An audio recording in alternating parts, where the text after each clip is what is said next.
असो, कोळी गीते वाजली नाहीत असे होणे सहसा अशक्यच. आपल्या कार्यक्रमात सुद्धा असेच एक अस्सल कोळी गीत घेऊन येत आहे दोन्ही गोड मुली सांजली आणि अनुश्री.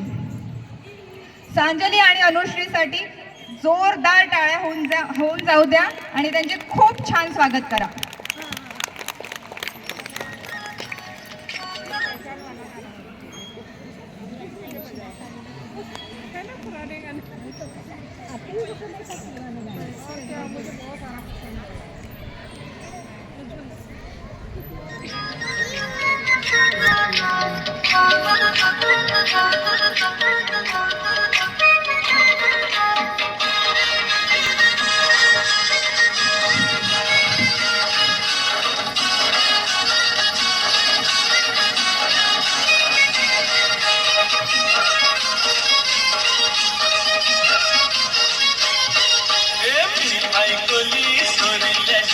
मुंबईच्या किनारी अगं मारुतीन कोली हल्ल कथल जाऊ